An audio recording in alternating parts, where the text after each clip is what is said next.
Hello, and welcome to another episode of Scavenger Life. This is episode number 208 at scavengerlife.com.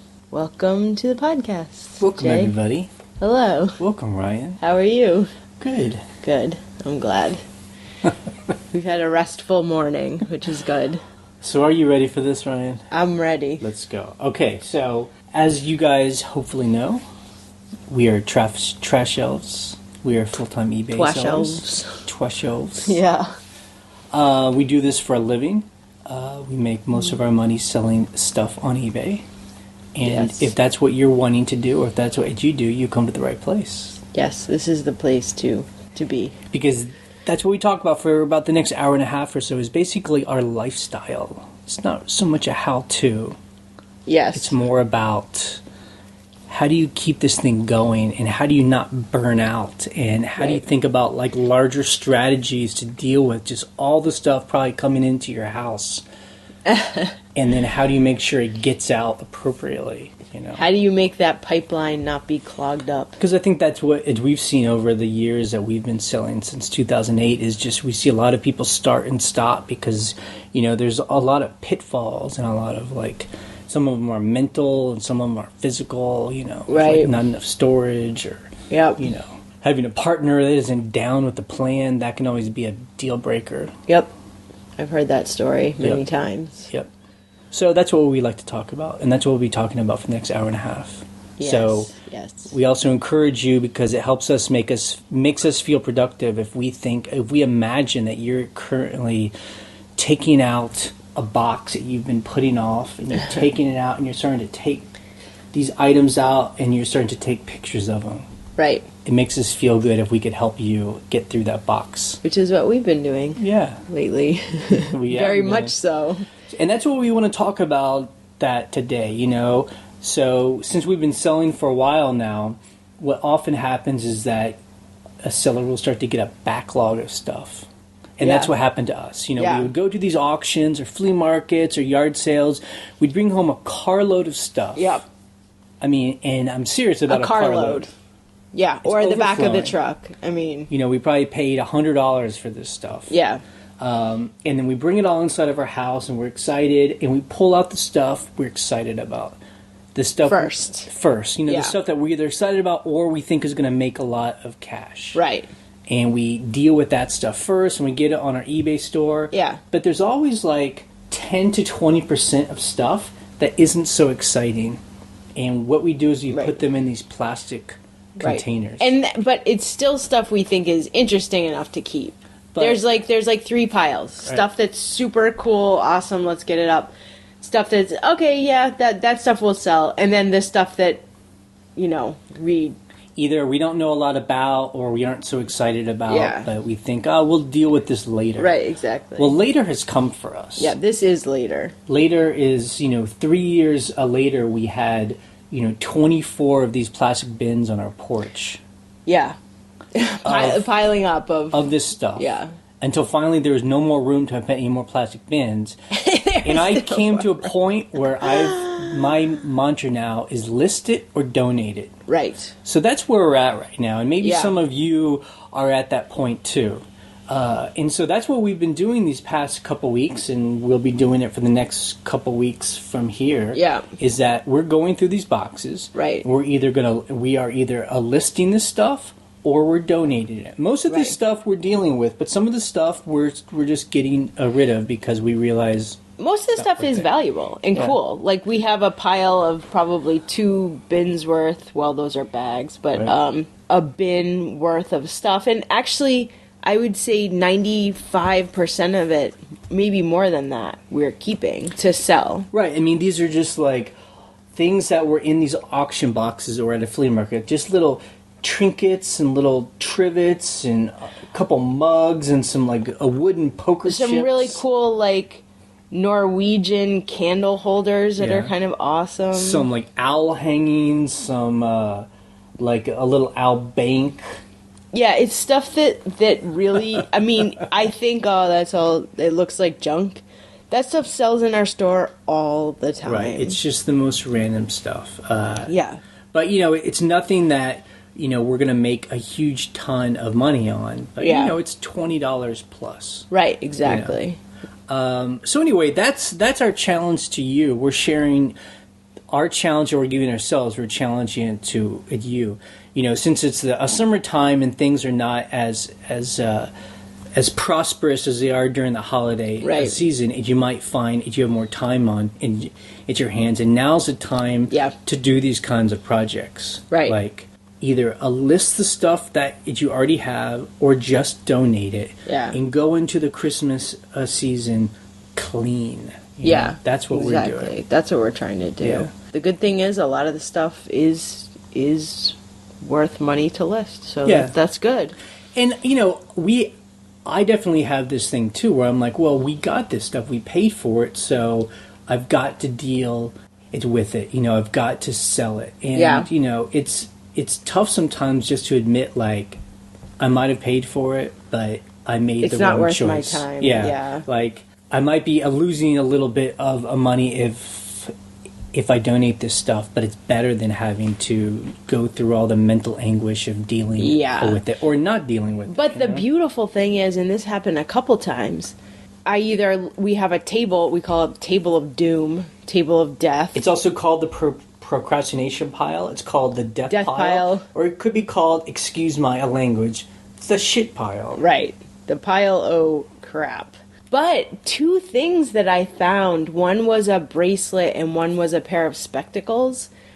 They were just sitting there. The spectacles, they're spectacles, but they're like from the 30s. Right. They look like eyeglasses. Right. So they're eyeglasses from the 30s. And I've told people this before, but if it says GF, that means gold filled, and that is valuable. And we found a pair of those last night at the bottom of a bin. Right. And I think we bought those before I even knew what any of that stuff meant. So it's cool to open it up and be like, these are minimum worth like $120. Yeah. So, that stuff's sitting in... I mean, hooray, it's for ourselves for finding that stuff probably before years ago. We just thought, these look neat. Well... And also, I want to be clear... It's clear that I don't mean the stuff that you already have listed in a store, but that's slow to actually sell. I'm not talking about that kind of stuff. I'm talking about stuff that you have not touched or it's not even on eBay.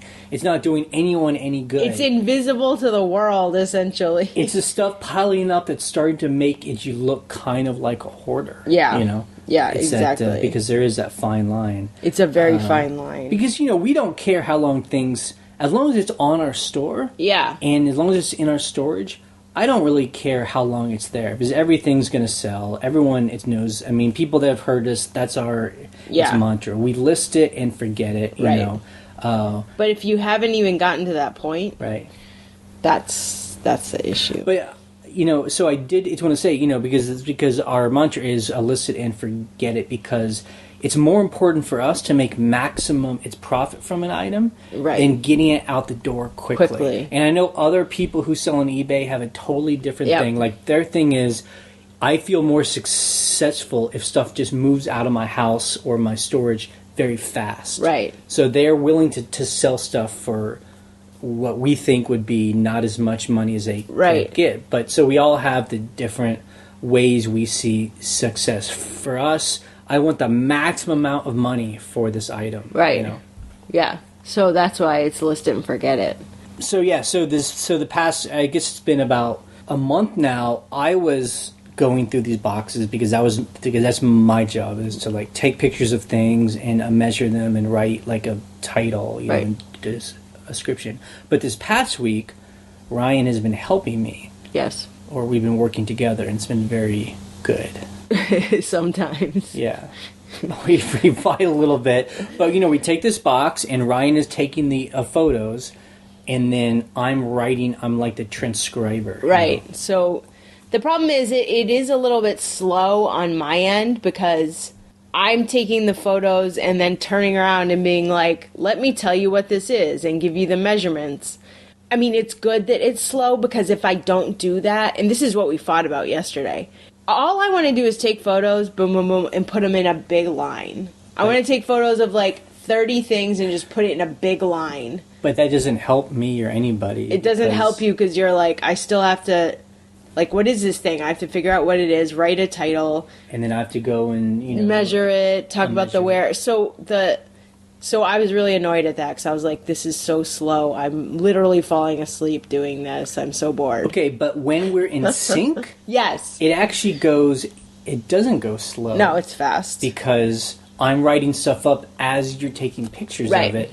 And then if we work together, it's all like one. And then it's done. It's motion. Right. It's no one's waiting for anyone, and then it's done. Right. And we can get through, like yesterday we got through 2 boxes of stuff. Yeah, we did. We did. So, I said we had 24 boxes or something when it began. Like those large Rubbermaid tubs. Yeah. We have, I think, 10 of them left. Yeah. So if we can do one a day, we can get this done before we go into New York. So the beautiful thing is, the reason why we're syncing up to do this is because we are going to be traveling. And since it's so fast to list now, I mean, I could just, in an afternoon sit at a coffee shop and be listing stuff. Right.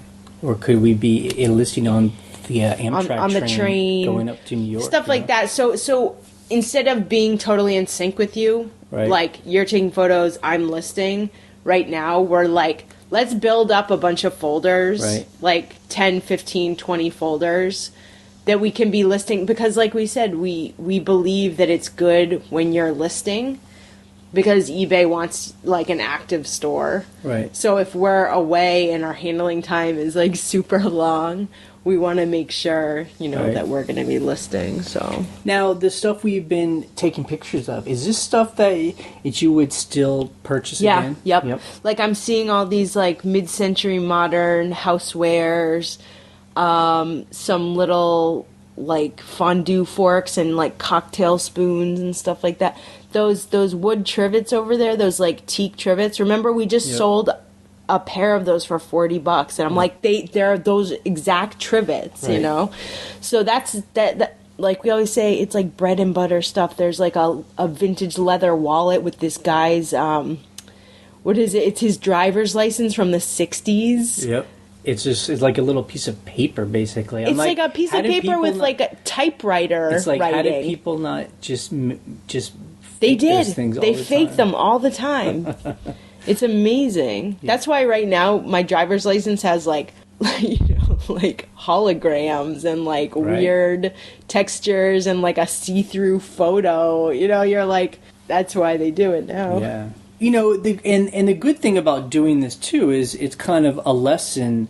It's for us. I mean, it helps. It helps to remind us that when we're scavenging out there at an auction or an estate sale or wherever, I mean, that we need to try to be conscious of the time it'll take to list this stuff. Yep. So it's exciting to go somewhere and it's some bag day and you can just get anything you want and you're like shoving in the bag. It's always good to remember that anything you put in that bag, you got to deal with it. We're going to have to deal with that. And I think, especially like with dealing with clothes, I am so much better now than I was when we first started, when we were selling clothes. I mean, we would go and I would just I didn't know what to get, so I was just getting like anything I thought was cool, and so much of it was junky. Now, I mean, I'm really snobby about it. Yeah. Well, because you have to deal with it, and especially with clothing, you have to measure like a men's shirt. Right. There's 4 measurements on there, and I know much better how much things sell for. Right. So I'm like, this is like $20. It's not really worth us getting. Or this is $20. There's 7 of them. Right. That's great. Okay, quantity 7. That it's those kind of decisions. And I know lately we've been getting a lot of emails from new people like, hey, this is great. I love it. Thanks for the info. Like, I'm now scavenging and I'm finding all this cool stuff. Right. And I always send short notes to people because I think it's always awesome. Write back. And I always tell some of these new people, like, remember, finding this stuff is easy. Is the easiest part of its process. It's very important. It's the most exciting part. Yeah. And that's where you make the money, is when you find something for cheap. But the hard part is when you have to actually deal with that stuff. And so I always remember that, like, if we get like a trash bag of stuff, Yeah. that is a day Yeah. of work. Right. You know? Right. The fun parts are finding and then selling. Right. It's everything that's in between Yeah. that is not fun.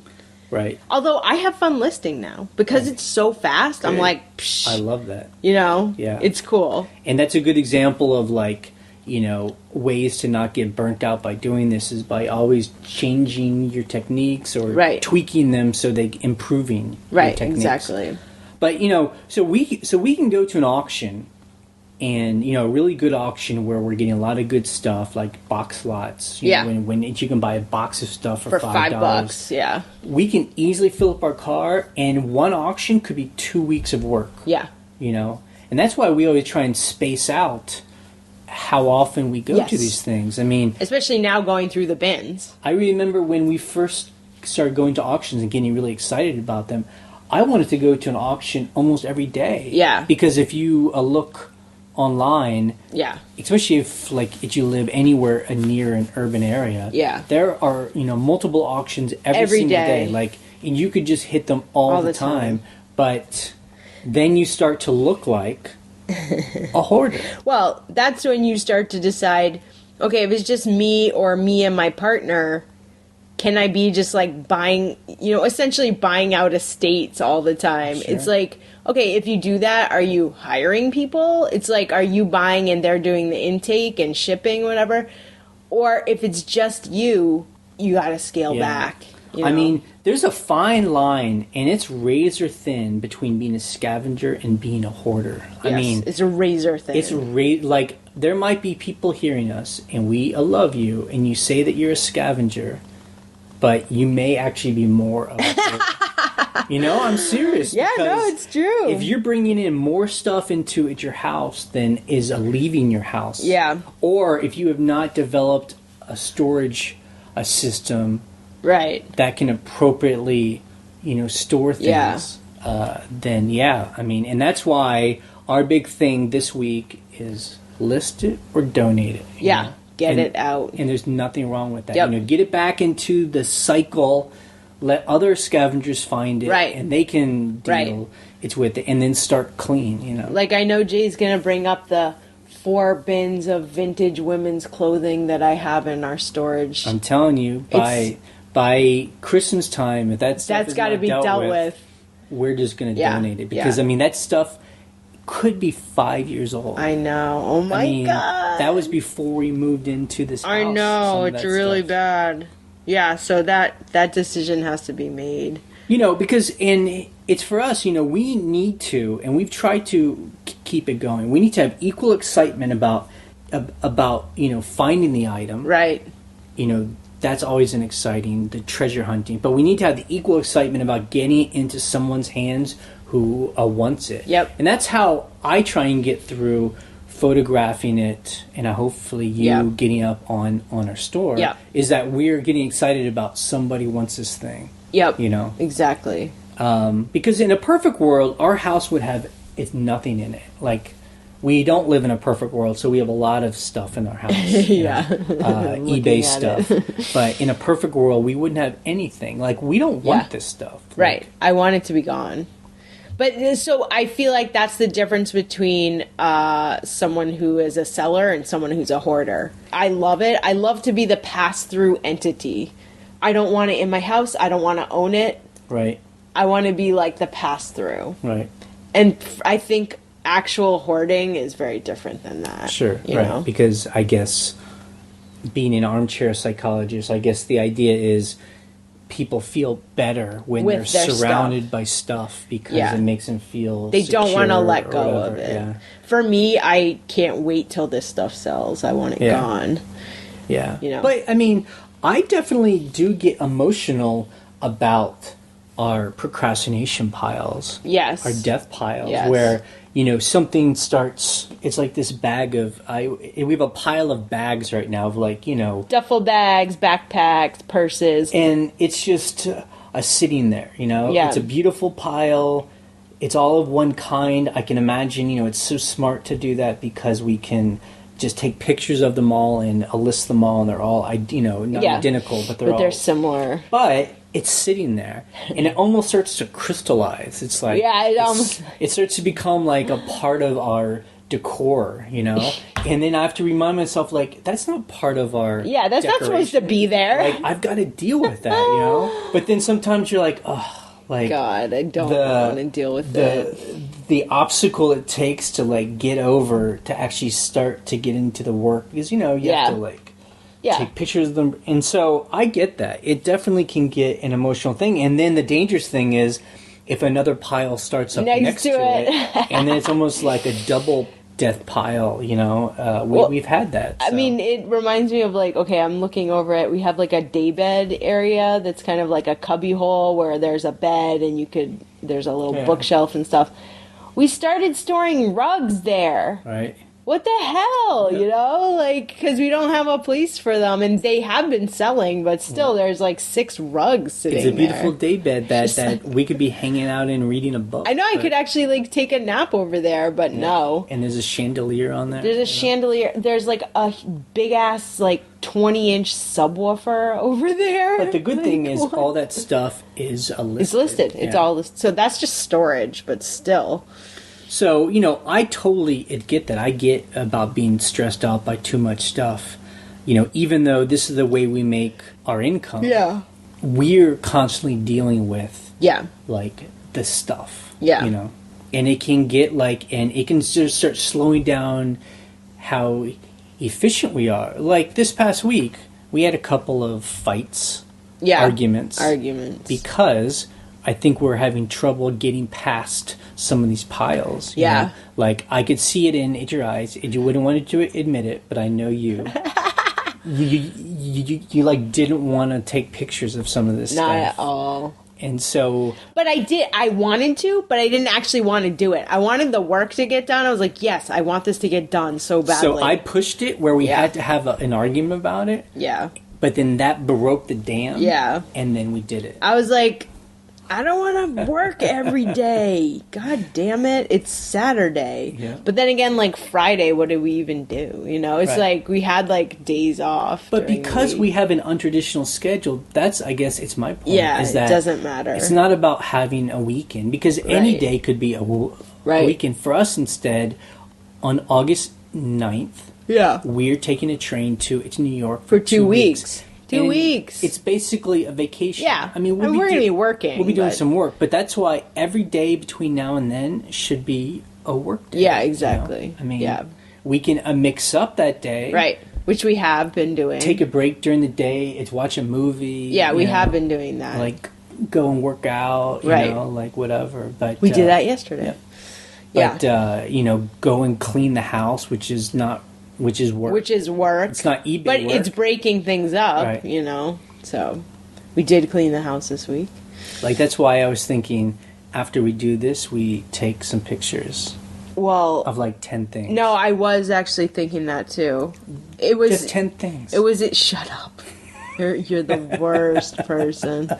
No, I think that's good, because then you kind of just like you creep up on it. You're like, okay, we got half of it done, That pile's laughing at us. It's like, you'll never touch us. We're too confusing. There's like, there's a seal meal. That's right. We have like 4 of those. Like, you know what they sell?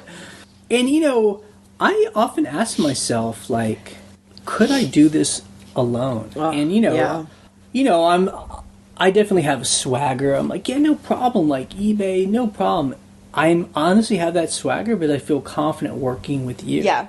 I think if I were alone or you were alone, it would be more of a hobby. Right. It would be more of like a little extra income here or there. It wouldn't be like my main source of income. Or I guess if I did it alone, I really would be like the dudes I see who are very focused on a small niche, whether it be gold and silver or some kind of collectible, something where they can really dive deep into, where like they're dealing with much smaller amounts of items, but each one sells for a lot more. Yeah. I think that's a way. I mean, it's not sure, but I do know that going through these boxes too, it's kind of like a lesson for me. It's like I see the history of our growth in eBay and the Scavengers, where I'll pull out this tub of stuff we got 2 or 3 years ago, and I'll see how our eye for quality has changed. Yeah. I mean, some of the stuff I would get again, honestly, a lot of it I might not. Yeah. But I remember what I was thinking when I bought the stuff, and and how my thinking has changed now. Yep, exactly. And like you said, some of the stuff I just got because I thought it was cool, but now is actually worth more than I thought it was. Yeah. So like here's a weird example. Like yesterday, I had there was like this little. It's almost like a napkin holder. It's like a wooden napkin holder. Like if you turn it on its side, it looks like a U. And it had this like little hand-painted rooster, and it looked all rough. It looked like someone had repaired it like 3 or 4 times. It's primitive. Right, it's primitive. But the thing is, I'm looking at it, and I'm like, I should just throw that away. I should just get rid of it. I should just donate it back. And I'm like, you know what? I've sold so many of those primitive, kind of country, kind of grandma type things. One time I sold this, like, I think it was like this handmade wooden like paper towel holder with like a thing for like aluminum foil, and it looked like it had been in someone's like dirty ass kitchen for 25 years. It had paint splatters on it, and I sold it for like $30. Yep. So I'm like, it's so funny that like you can look at something and be like, oh, that's total junk. Wait a second. I've sold like 7 of these things. Well, I mean, I think the way that I think about it, when a new people are coming on and they're like, I'm finding stuff, or what should I get? Or, because there's just so much stuff to get. Yeah. I always try and imagine when I'm going to buy something, would I be happy to get this? Would I want this? Like, yeah. And that's, I think, what I've had to do as a scavenger is to learn to get into the minds of different kinds of people. Right. People that buy stuff. There's people who gather glass or electronics or vases. I mean, there's a group of people that are searching for all kinds of items. Right. And so I think I've gotten better at imagining different kinds of people. Yeah. And so now I can pick up an item like, a glass mug and be like, if I'm someone that gathers glass mugs, like I have a shelf of them, is this one I would want to add to my thing? Because is there something special about it? Does it have a name on it? Yeah. And if I don't feel that way, I don't get it. Yeah, exactly. And that's the way I determine the things I buy. And I think also that just comes with experience. Knowing that something sells because you've sold a bunch before, you're just going to get it. Right. So that just takes time. That's not going to happen the first time you go scavenging. Right. It'll happen over like a year. Right.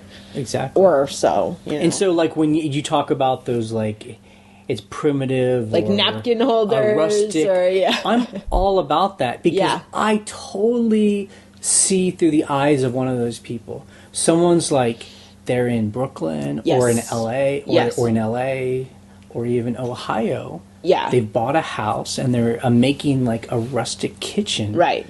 I mean, where could you get something like that? Like, you go to IKEA, so it's more of a modern thing. You go to Walmart, and it's kind of just like junky Chinese-made stuff. Right. You could go to like a West Elm or to Edge Restoration Hardware. Right. And basically, you're buying the rustic stuff, but you're paying top dollar, and it's not really a rustic. Yeah, exactly. So what do? You go on eBay, and you find the real deal. Right, exactly. And even if it is a little bit beat up, you can either fix it up a little bit, or that's part of the charm. That's just part of it, yeah. So when I was looking at that thing, that's exactly what I was picturing. I was like, there's someone in Brooklyn who has like a 1950s retro, like, Formica kitchen table with like cool little pepper shakers, salt and pepper shakers, and like this thing.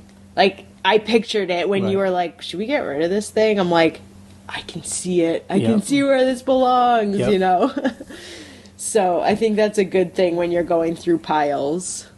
So continuing on our idea of a list it or donate it, I mean, I'm also a big advocate of storage. I've said this, it's many times that for us, we've never hesitated to get more storage if we need it. I mean, we actually pay for 2 storage units right now. Even though we have a lot of our own storage, we've chosen to pay to get some storage to hold some furniture and just extra stuff. Yeah. It's worth it to us. One reason is because we always make more money than what the storage costs, but also it's important for us to get stuff out of our home. Yes. Like if we're paying $60 for a storage unit because we live in a country area, so it's cheap. Yeah. I'd rather pay $60 a month for the peace of mind that's not in my face. Yep. You know? Exactly. And I would say 90% of everything in our storage is listed. Yeah. in I one think of them. it's And the other one, it's less than that. yeah, but it's getting there. yep.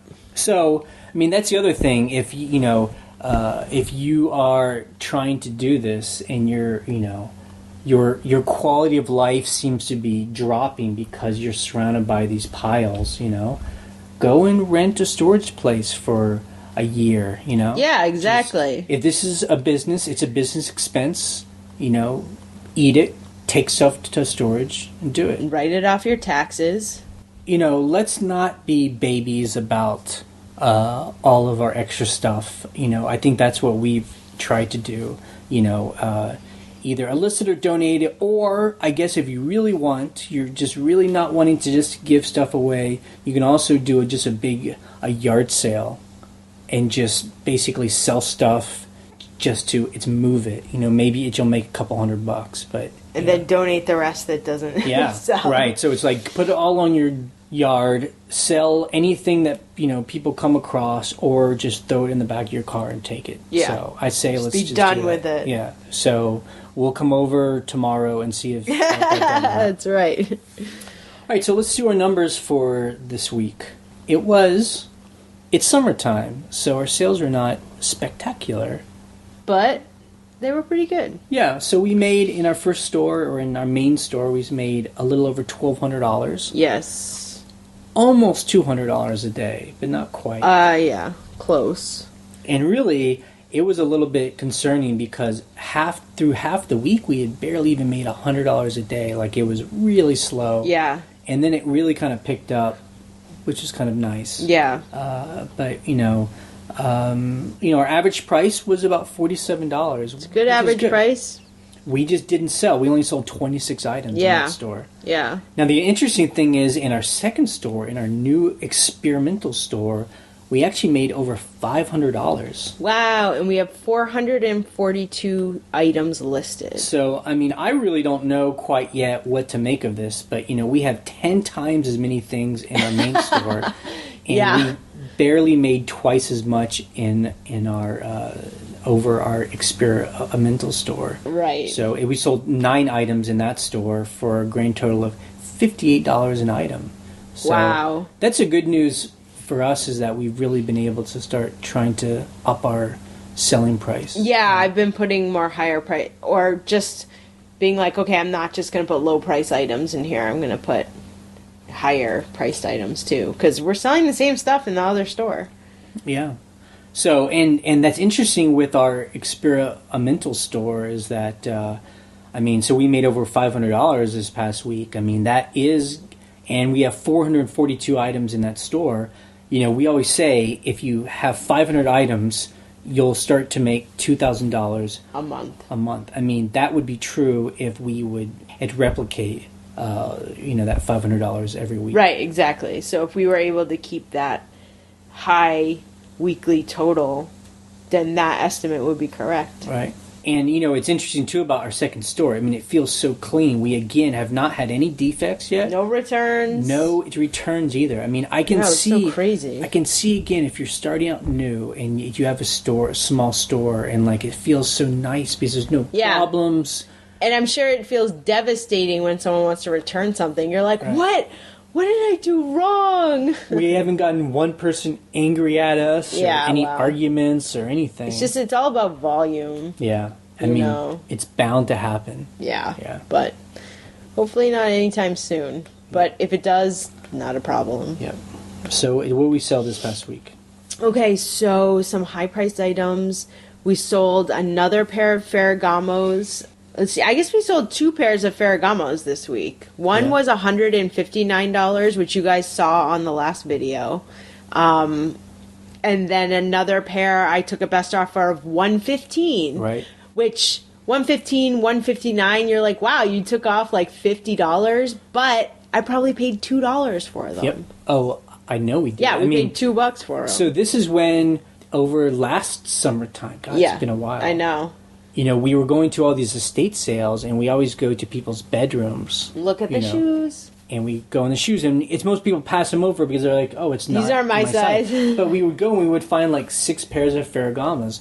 So I think we had like 12 to 15 pairs. You know, and some of them were in the box, had only been worn to probably a wedding or something. Right. And so, whatever, a couple months ago when I was taking pictures of shoes, that work is now paying off. Yeah, so stuff's selling. And I was like, okay, Ferragamos sell all day long on eBay for $50. Not a problem. However, mine are in good shape. They have good sizes. The 2 that sold were size 8 and size 10. You never find those sizes. I'm like, I'm putting $160 on these. I mean, they're also size 8 and 10, and they aren't the AAs. They're like B. Medium. Yeah, instead of like narrow, you know. Triple A. Yeah.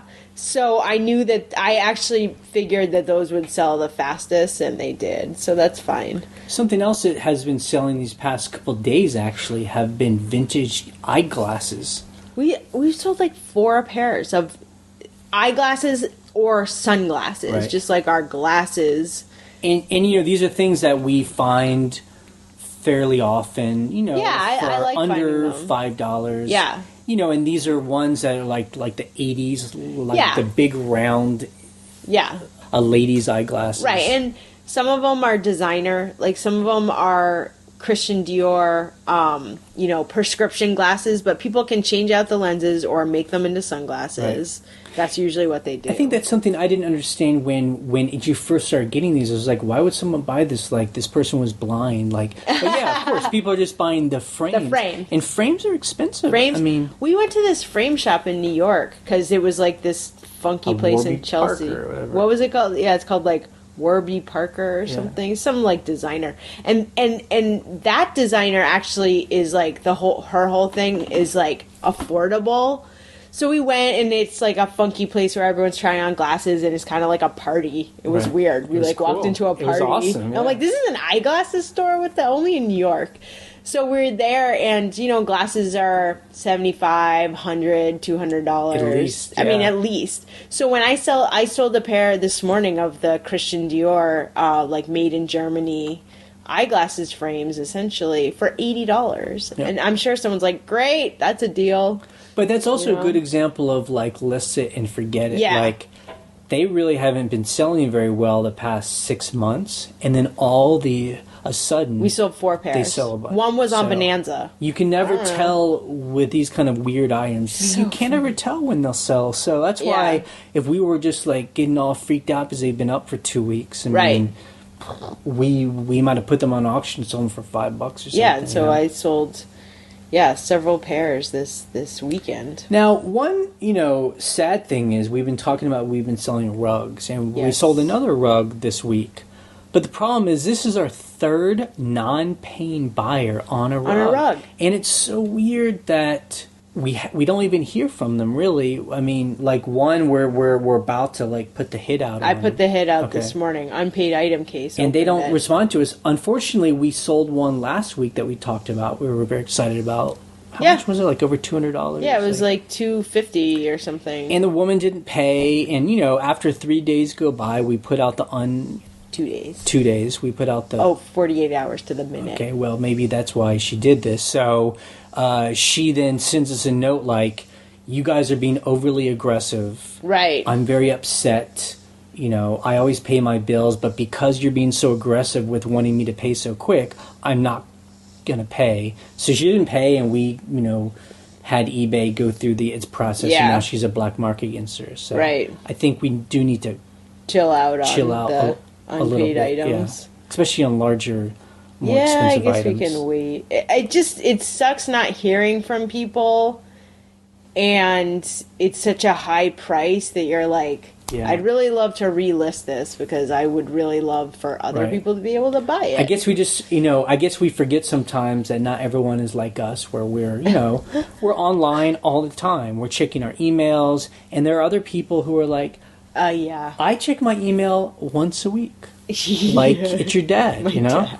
Like, I think my dad is atypical. like, people just aren't as, Yeah. on there. But Right. anyway, I mean, it doesn't really matter. I mean, we didn't do anything wrong. I mean, Yeah. eBay, it's in their rules that you're supposed to pay after 2 days. Yeah. So, I mean, but this woman, it reacted it's negatively. And Yeah. It's, whatever. And I will say we did the silent method. We did not write back.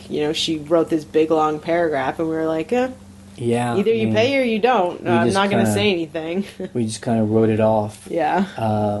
One cool thing we sold was was it 2 summers ago? We were at a yard sale in Austin. Yeah. We'd kind of hit the yard sales late that day. Yeah. And we were getting to all the yard sales like right as they At were like winding 2 down. p.m. when people just... So people were just like basically giving stuff away. Yeah. And at this one we went to, they were giving stuff away. And one lady was a designer, like a house designer. interior designer. And she had all these like fancy sample paints. Yeah, it was from this British company called like Furrow and Ball or something, like some fancy Yep. company.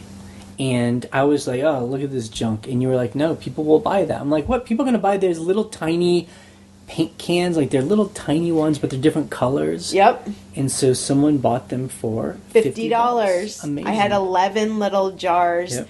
that I brought home. You know what I did? We shipped a box home from Austin. And I shipped those home, and... because I know that, like, from redoing 2 houses, you can go to Lowe's or wherever and buy these little color samples so that you can test it on the wall. That's why she had them. But you can use them for crafts. Right. A little jar of paint can go a long way on just, like, a little wooden Right. box or Like, something like that. As a kid, I would get Dungeons and Dragons Yeah. of figures. And you get that tiny pot Right. of paint. I mean, that's oil-based paint. But I would paint them up. yeah, so $50 for 11 little sample jars. So maybe someone was painting like a little house or castle for D&D figures. Not with that paint. I don't think so. Another thing, we sold an Oktoberfest Yes, vest. vest, and we had gone to, again, this might have been 2 years ago. I mean, Our I don't local know, thrift store. a year and a half ago. Yeah. They had like these fancy, basically new lederhosen, Yeah. these like Oktoberfest outfits, skirts and men's. It was Vests. a men's vest, it was a men's jacket, and then 3 skirts. All new with tags. Although we paid like $10 to $15 for each I of them. thought we paid less than that. Oh, maybe we paid $10. I thought it was It was $5. one of those things where we normally don't pay that much. We were like, let's go get all these. in I think on this. we paid like $40 or $50 so total. we sold this vest for $150. Yep, global Took a shipping. while. Took a while. The jacket sold first. Right. I remember we sold the jacket first. And I've sold a couple skirts, and they all got returned. Right. So I don't know if people are like borrowing them and wearing them. They look unworn I when think I get one them. someone kept, Oh, maybe, Yeah. maybe I did sell one. but they'll sell. But those were fun to find at the local thrift store. I was like, wait a second. Yeah. So those are our ups and downs, and then we just sold a lot of just bread and butter stuff too. so- Yeah. I've been selling a lot of duffel bags. Like we Yep. sold another one this morning. Yep. We sold like it's like a travel like rolling briefcase / suitcase the other day. It's funny because a lot of times those are in rough shape, but they'll sell for $40, $50, $60 because buying them new is double that. Right. So it's great. And you know what? I swear we sell the most luggage to people in New York City. Yep. Because if you try to buy luggage in New York City at some like corner luggage store, you're going to pay so Yeah. much money. Or if you buy it brand new too, it's not cheap on Amazon. on Amazon, yeah, So or eBay. If you can buy a nice name brand item that's Got been Samsonite. used, but it'll still work. And who cares? I mean, I don't know. Some people, I guess, are very like particular. Like it's all going to match and be really fashionable and beautiful. Yeah. But for most of us, it's just I just need like a strong, practical piece Yeah. of luggage that's going to go to point A to point B. Right. I'll pay $50 for it. And the other thing too is like when you're selling used luggage or duffels, if they're scuffed up, nobody cares. Because the second you start traveling with a new duffel or rolling bag, it's going to get scuffed up. And that actually came from last summer. Was it last summer or Christmas time when we were last in it's New York? Yes. And we went to out in Brooklyn. There was like one of these bag sale places where it was a Housing Works place, but it's like the Goodwill outlet, but for Housing Works, for those of you who know Housing Works in it's like New York. Goodwill. And so they just had bins of stuff, and you could fill a bag for $25. A small bag. It wasn't that big. Yeah. But we got there a little bit late, and there's like the regulars there, just like the Goodwill outlet, and they were staked out in their little areas. Yeah. And what they do is they go there and they just grab anything they can see they might want and make a big pile, and then they sit there and go through the pile. And so, and that always makes me mad. I hate territorial stuff, and I'm willing to go head to head with people. But we realize that, as always, people overlook things, and they weren't looking at bags. And so we filled 2 bags full of bags, messenger bags. Right. And I'm not talking purses. I did get a couple designer purses. Right. But yeah, backpacks, messenger bags, luggage. Duffel bags. Yeah, stuff that can really like squish down and you can shove in the bag. We sell that stuff all. Right. That's why we have a pile of bags, because we sell that stuff all the time. So all of the regulars were dealing with like clothes, fancy clothes or fancy shoes. And so, that's why I'm just like, I don't know. Yeah, you can find I feel like we've traveled enough and gone to enough different kinds of places to scavenge. It's just like, if you're really locked into a certain thing, then I feel like you're going to have problems. But if your palette is wide open, that's the challenge. Is like, what here is everyone overlooking? Right. You know, and so anyway, I think that's how we got started. Was we live in a rural place and we're like, no one's looking at the hipster like Brooklyn kids' clothes, because why would they? Because none of them are hipster Brooklyn kids, you know. So that's just been our main manifesto. So customer issues, we talked about our problems with rugs. I'm not sure why this is the third person that hasn't paid. So weird. But what you do is you just list it again, and someone's going to buy it. You know, what are you going to do? That happened with the rug last week. Yep. Someone didn't pay. You know, it was like a week and a half, and then it sold the next week. So I was really happy about that. We also had a pair of shoes that sold for $50. We took an offer on it, and that person hasn't paid. And so I relisted them yesterday. It seems like all of 2015 we have had no problems with non-paying buyers, and just this past 3 weeks we've had more than we like to have. So there's nothing you can do. So something that Ryan saw that got us excited, but just to tell you we aren't excited about it now, is eBay sent us an email like they always do, those automatic emails, and it said something that was cool. Yeah, so the thing was, when I closed the unpaid item case, they send you an email that says the unpaid item case has closed. But then there was some wording on there that I'd never seen before, and they were talking about the unpaid item assistant. But the way it was worded was, we will automatically withdraw transactions on your behalf if you sign up for unpaid item assistant.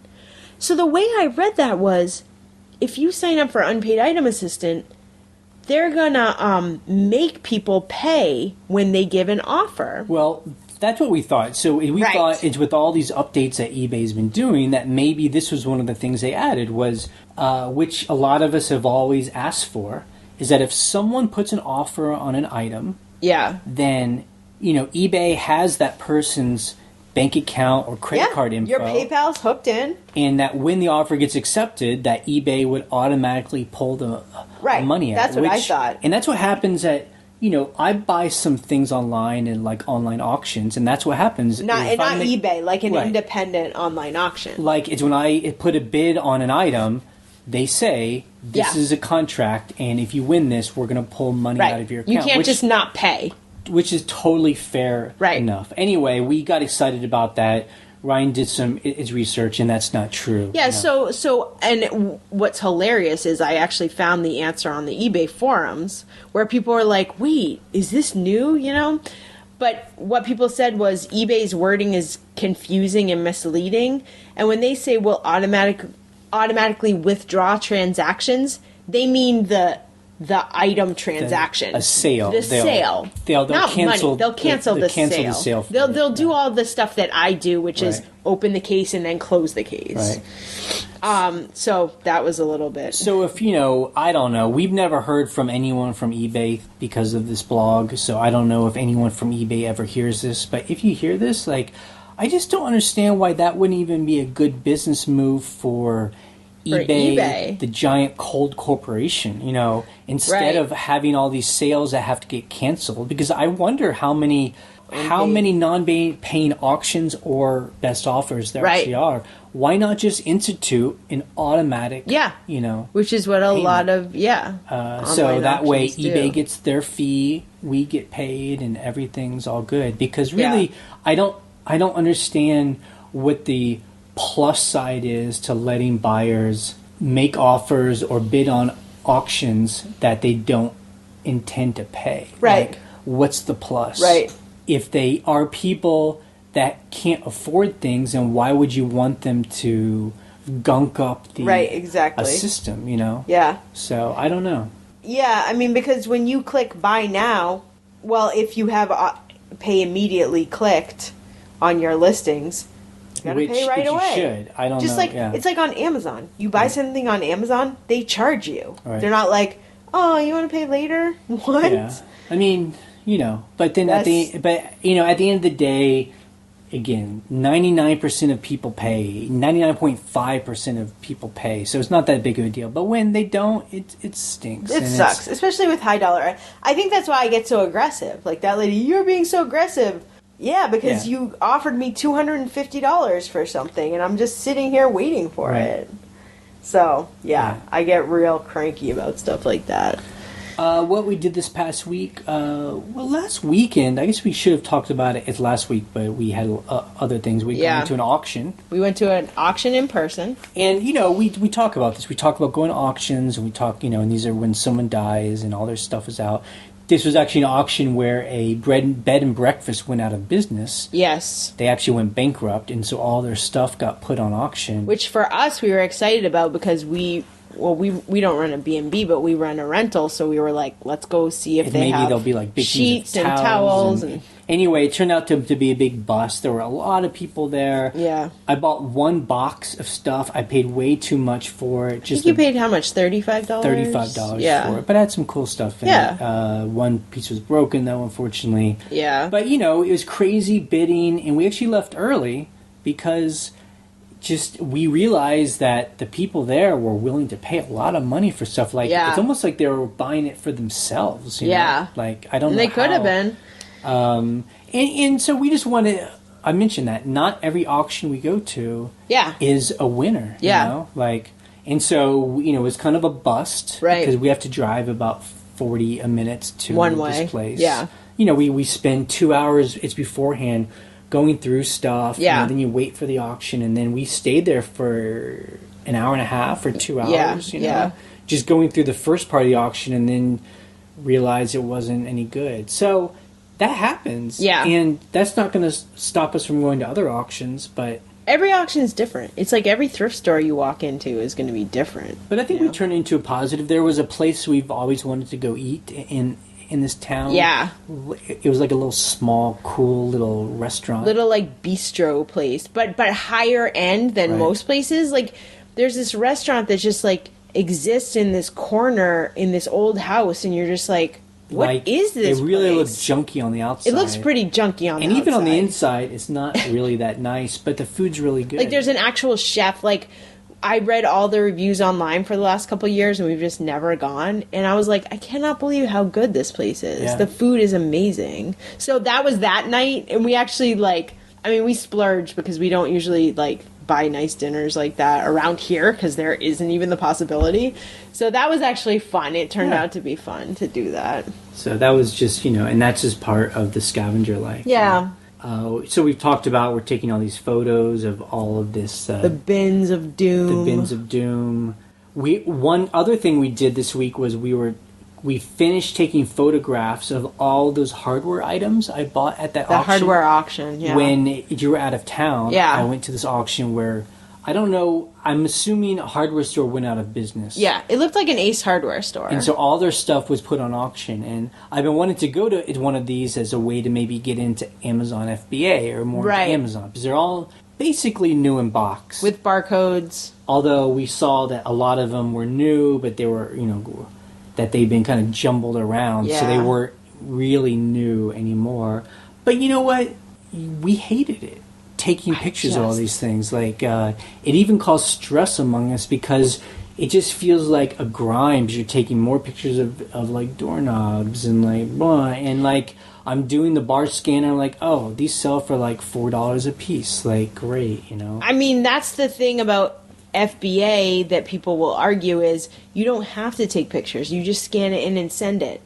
But for us, we're just like, so we're going to make $3 on these? Right. I'd rather just sell them as a lot on eBay for like $40 or whatever, Like, we still have not found the right stuff to go through the process of sending it into FBA where it feels like we would make a good income. Because, in order to do that, we would want to get the professional account and pay the $40 Right, and it has to be worth it. a month and send it in there, and it's just like, it just feels... I don't know how you can get excited about making under $5 on an item. Even if we have 10 of them, then you have to wait till all 10 sell before you make even close to $50. It's like, it's so much easier for us to just put something on eBay that's going to sell for $40 that we paid $1 for, and then we make $30+ profit. It's like, that makes so much sense to us. It's just, that's part of our personality, I think, is I have to be interested in the object. I have to see it somewhere. I mean, I'll buy new in-box items. Like these, a bunch of this hardware was like brand new doorknobs. Like, I'm into stuff like that. I'm into hardware and whatever for houses. But you have to be able to, like, think it's interesting and feel like the profit is high enough. Right. And you have to deal with this stuff every day. When I started dealing with your hardware stuff, I was, like, so pissed. I was like, this is great stuff for us. Like, I would definitely, like, buy this at the hardware store. So some of it is we've actually kept for future projects, projects, like a bunch of, like, adhesive glue. Yeah, like subfloor adhesive, which when we're doing a house project, you use it like water. Like, you use it all the time. I also notice, I mean, again, just shows my ignorance of Amazon. So, I'll scan the item, and Amazon's great about that. It shows you the other ones on Amazon that are for sale. The prices are really weird. Like for one item, like a doorknob, it would be either $75 or like $5, $7. Yeah, and I can't figure out like if there are just people who just it doesn't cost them anything. They're like, I'll just list it as $75, and if someone buys it, I'll go out and buy it and mail it to them. I mean, I don't know. I don't know. But that was true for every single piece of, like, these hardware goods. Yeah. There's always a seller or multiple ones that had them up super high, way more than what it was actually going for. Yeah, it was really weird. And so I can't figure out the reasoning behind that. Again, other than just they're just seeing what sticks, I mean, there's the whole thing with, like, the Chinese electronics sellers where you'll see, like, a USB stick, and you're like, oh, it's worth, like, $2. But then there's the exact same one for $1,200, and we're like, oh, why is that? But we know why that is. That one, we know. Because they're out of stock. They have a listing, they're out of stock, and they don't want to erase the listing. Because they have watchers. Then they lose their... a ranking, so they just raise the price, and then when they get it, then they lower it. But these were prices that weren't like $1,200; it was more $75. Like, it was a little more. I mean, it's crazy price, but it's not so high that you would think that it's an out of price stock. Yeah, number. I don't know.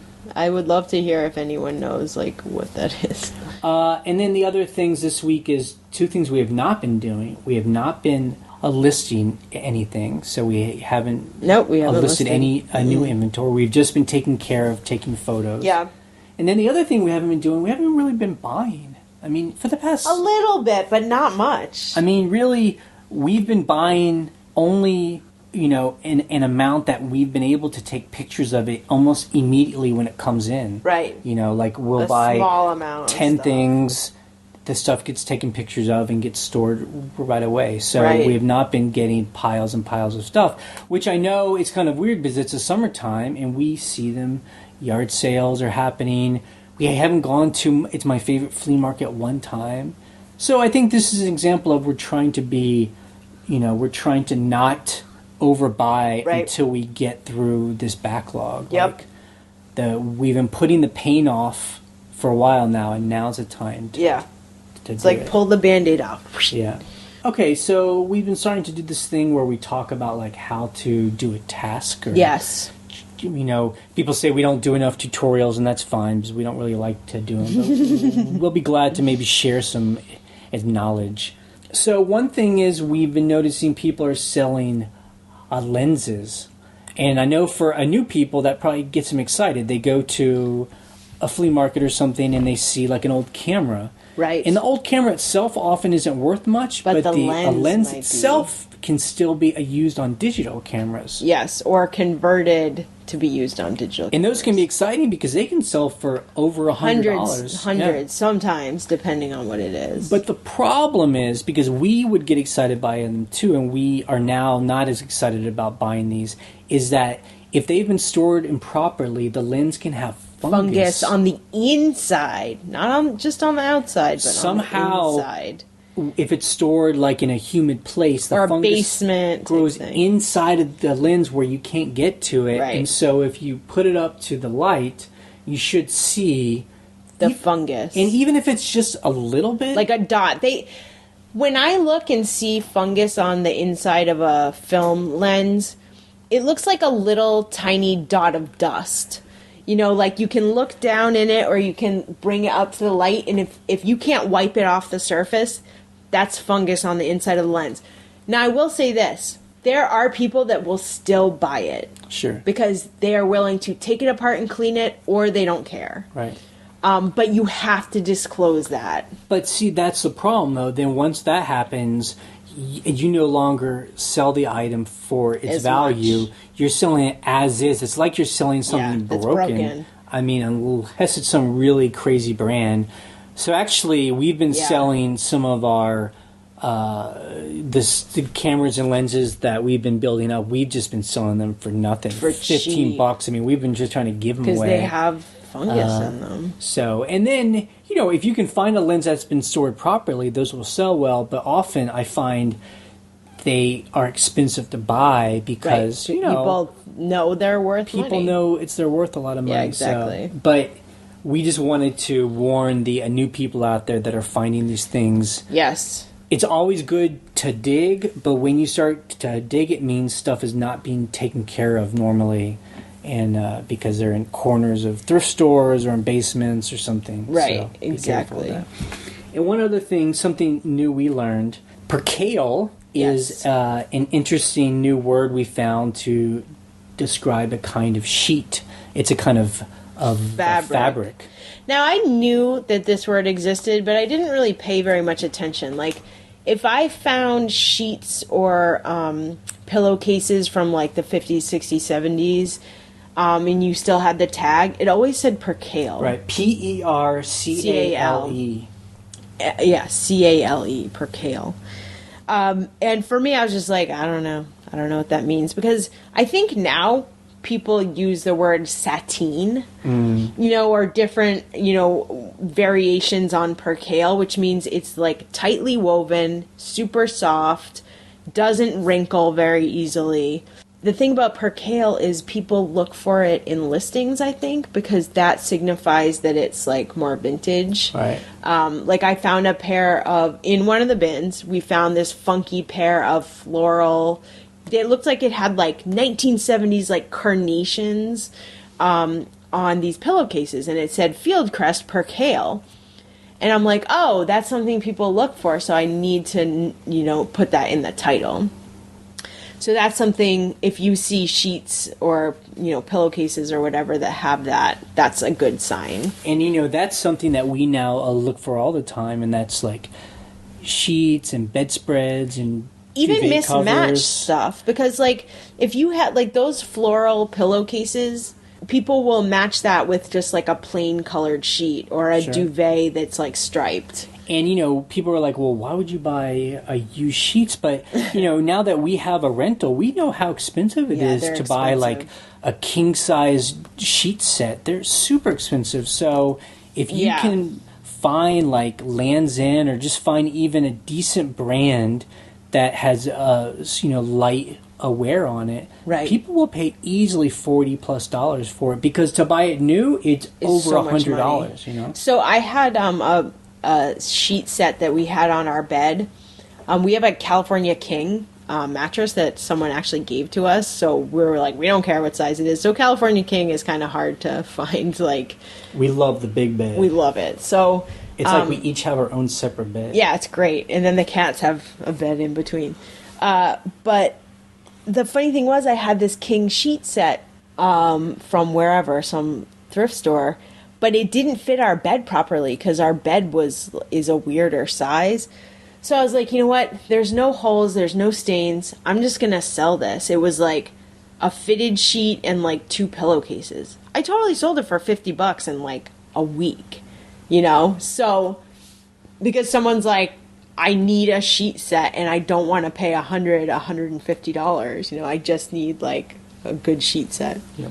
So we always sell stuff like that. Bolo. Bolo. So every week lately, we've been talking about our second business that we started because of Yes. eBay. Yes. With our eBay profits, we invested and renovated an old farmhouse that is now a vacation rental that we rent on Airbnb and on VRBO. Yep. Or HomeAway. This past week, we talked about it's been a great month for us Yes. because the summertime's like on eBay, the Christmas time is when everything sells. Well, where we live, the summertime's when everyone rents because we live in this like beautiful Vacation rental land. mountains and a river. Yeah. And so it was booked every single night this week. Yeah, every single night this week, which is We had a nice. family drive out from Minnesota. Like they plan their they go on a big vacation every like a week-long a summer year, vacation. and they chose our place to stay. Yeah, like It's so nice. at first I didn't realize that, and then I looked at the messages, because what we'll do is we'll look at the messages before people come and make sure, okay, they're bringing a dog, they're bringing kids, whatever we need to like prepare for. And I'm looking at their phone number or whatever. I'm like, they're driving here from Minnesota. Yeah, they told us that. Yeah. They said they're driving from. They did a 2-day drive. They came Yeah. here. They spent almost a week here. It was like 5 nights. Like 2 parents and 3 kind of teenage college age And daughters. 3 dogs. And 3 dogs. And it was great. And that's the interesting thing about running this business versus eBay is that we get to meet the our people, customers. and we realize like, oh, this is who they are. Yeah. They had a great time. So normally we check people in and we don't ever talk to them again. They check themselves out. Right. and Unless we- they need something, right? And most people don't need anything. Yeah. But this time I got a call from the father and he said the internet had gone out. Right. And Which sucks. So we said we'll be there first thing in the morning because Yeah. it called us like in the evening, and we Yeah. went there, and it was like an hour and a half ordeal, not in a bad way, but you're the one that took care of it. Yeah, I mean, the thing was, here's the deal. I've been noticing this in our area. We get these weird power surges where the power will go out for like 3 seconds. And I recently just bought it's called a uninterruptible power supply, a UPS, for my computer. Not my laptop, but I have a desktop computer, because it constantly was messing up my computer and would shut my computer off like for. So my theory is the power went out for 3 seconds over there and the modem got messed up. Right. Even if you reset it in the normal way, it wasn't restarting. Yeah. So and you actually called and were on the phone for like an hour with someone in the Philippines or something. Right. And, and they were just going through a checklist. But what we finally she told us to do was to do a hard reset. Yeah, it's a factory reset, Right. which I already knew that I would probably have to do. But the problem is you have to check that they're getting a signal into your house. And, you have to go, like you said, go through the checklist. But the good thing is now, as we know, Now I know, hard reset. that's the first thing we do. Do a hard edge reset and just see what happens. And then number 2 thing was I bought a UPS uninterruptible power supply for the modem. So if there's a power surge where it goes out for 5 seconds, the modem Right. stays on. So just like with eBay, problems happen in this rental business. Yes. We go and we solve the problem, and then we figure out how to, prevent that problem from happening again. So yeah, we spent $40 on this power supply battery. Yeah. We'll hook all the stuff in tomorrow when we clean the place. Right. And now that thing will never lose power Right, again, and hopefully exactly. we'll have a problem. Right. So And- you do little steps that Right. try to prevent And the that. good thing is, like with eBay, because we were fixing the problem immediately, we didn't give any excuses. We Right. didn't hem or haw. We said, no problem, we'll be there, we'll fix it. And while you were fixing it, I was doing the entertaining.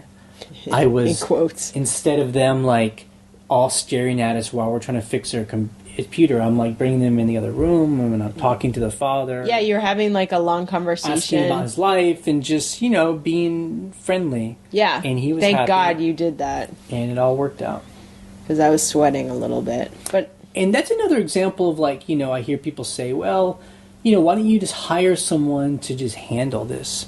And I just feel like handle the rental house. yeah, they can just do it all, and you just pay them 20%, and you just make whatever it's profit, but not have to do any work. But I don't know. I feel like if we had hired someone, they would not have handled this as well. They would have been they would have either called us and said, you need to call your internet company, and then the internet company would take 24 hours or 40 hours to send someone go out out, there. and then these people are unhappy. Yeah. I don't know. I feel like it's our business, and the hands-on approach for any business, I think, is the best way. Yep, I think so. And I think the reason why people do hire out companies and cleaners and stuff like that is because they have other jobs to do. No, I totally hear that. But I'm saying we Yeah. make the choice to make that part of Right. our job. Right. Yeah. I mean, So. I hear you. Some people have, Anna talks about our friend Anna Yeah. has a rental, but it's in a different state. Yes. So she can't be She there. can't so I be get there. it. It's an extra property they have, and it's being rented. But she told us some stories of when things Yes. go wrong. That she has no control I can over. feel her frustration because she can't be there to fix it. Right. She has to depend on other people to fix it. Yep. But it sounds like she is good. She'll get on the phone and she'll just say, I take full its responsibility, and Yep. And that, to me, is the most important thing. Where, if you buy something on eBay and it arrives broken, which I had the experience of a couple weeks ago, and you get no response from the buyer, from the seller. Those are not good business practices. You Right. need to be communicating with these people Yeah. so that they don't feel like you're not going to deal with the problem. But this coming week, it is also fully booked. Yes. Again, it's this whole a month. We booked 26 nights out of 31 nights, so that was good.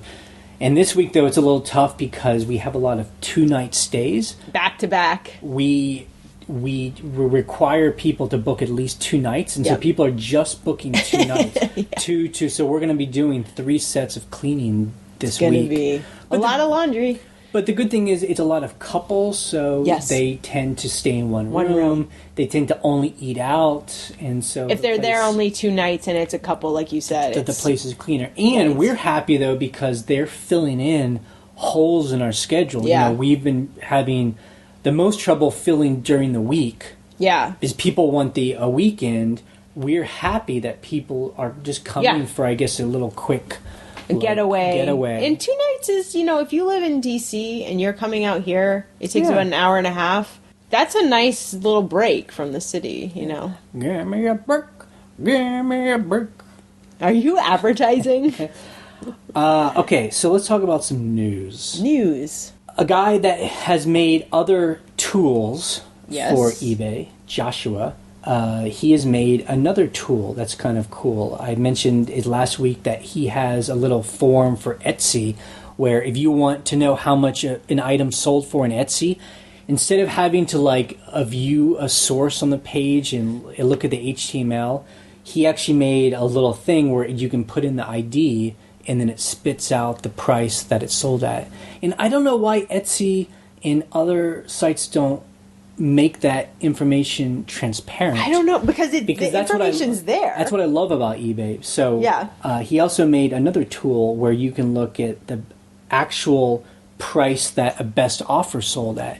Now, there's another site, a Watch Count does that too, but this site, it's just in one click. A Watch Count, there's a couple clicks you have to go through.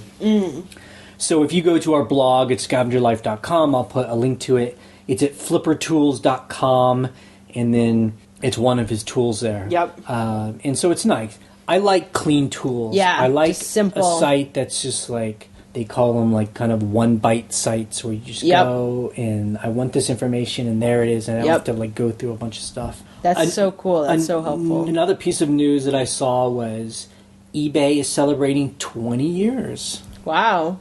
Yeah, they're having like a whole thing, which is interesting because they stopped doing the eBay in-person conferences, and it sounds like similar. So it's happening September 10th and 11th in San Jose at the convention center. Yeah, it's 2 days. We'll put a link to it on our site. I mean, honestly though, it's like again, this is so typical eBay. It's so very simple and plain, and it's hard to tell exactly what's going to happen. Or maybe I just didn't read into it enough, but it's just like, come to this thing. And I'm like, why would I fly across the country to come to this thing? It doesn't...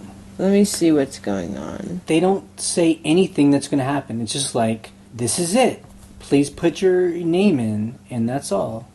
There's another site. It's pages.ebay.com/weare20. Uh-huh.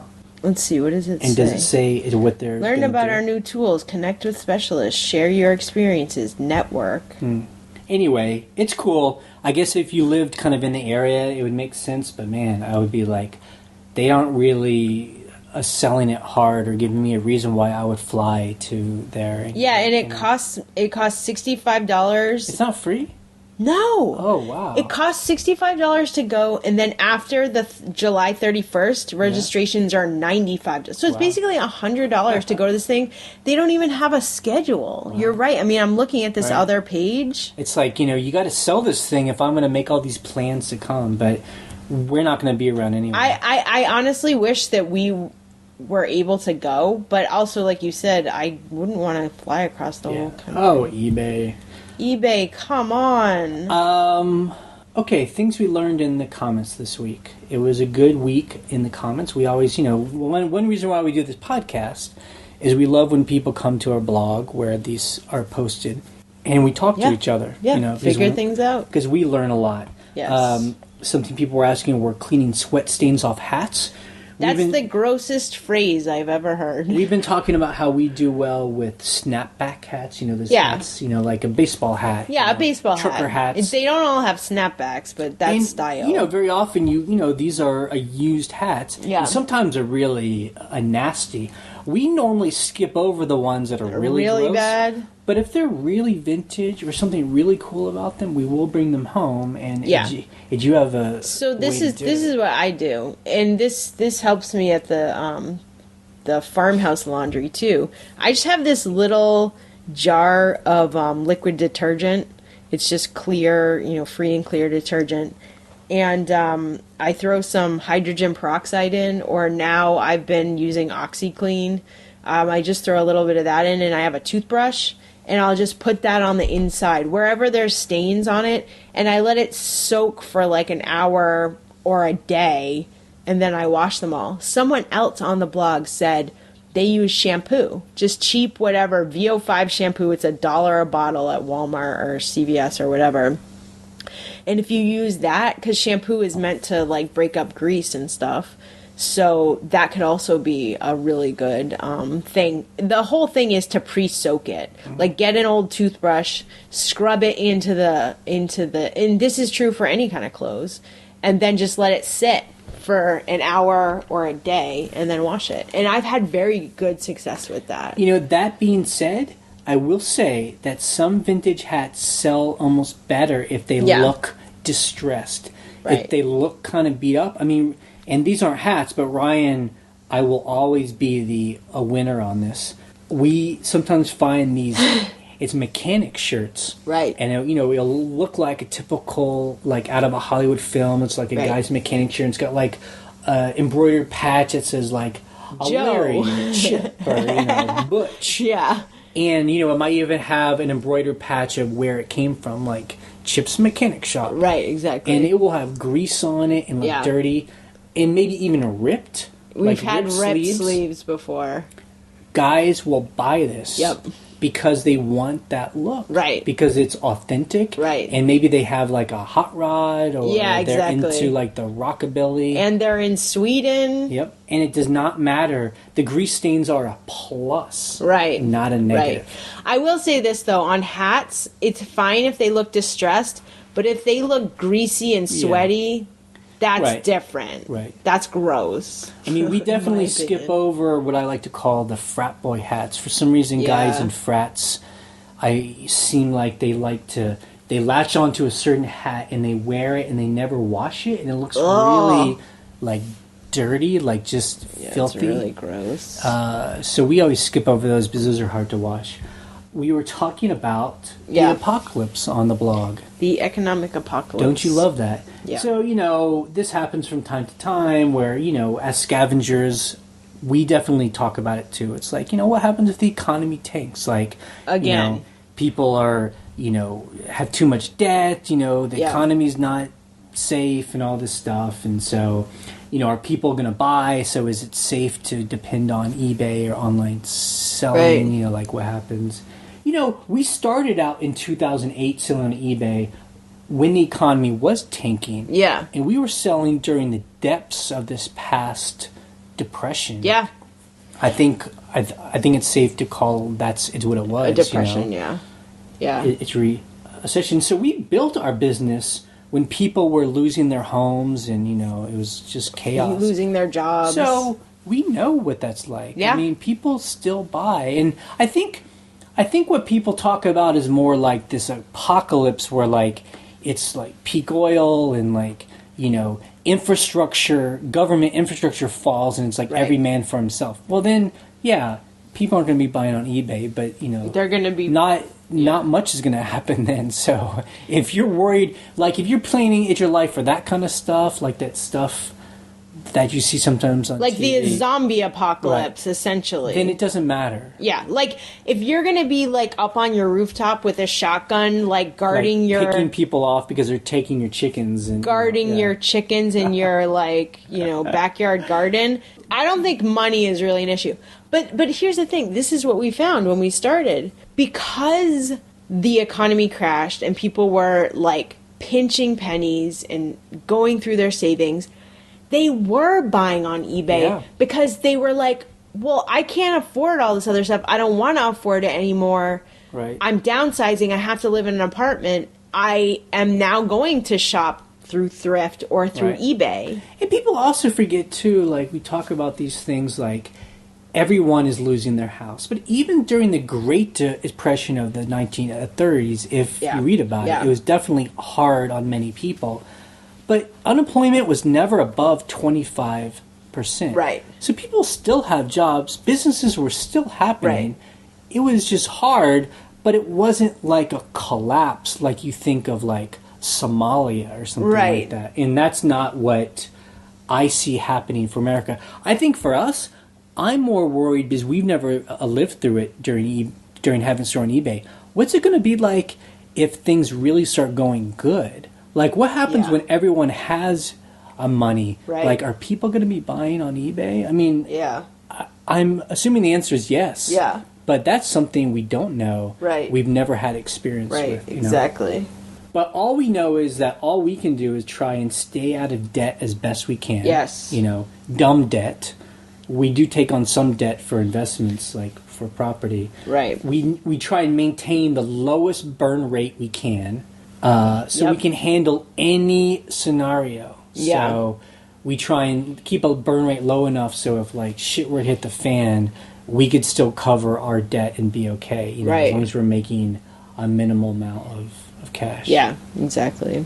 Something else we were talking about was finding stuff. This happens like every month or so on the Yeah. blog, where like, you know, all of us are from different parts of the country, and some people argue about like who lives in the better part of the country, like For finding stuff. for finding stuff. Like Yeah. people are like, oh, I live in the Pacific Northwest. There's nothing here. Oh, I You know? live in LA. There's nothing. And you people on the East Coast, you guys have it the best. Oh, Texas is the best. Yeah. You know, it's like, I don't know. My thing is just like, Urban versus rural. yeah, it's All that just, stuff.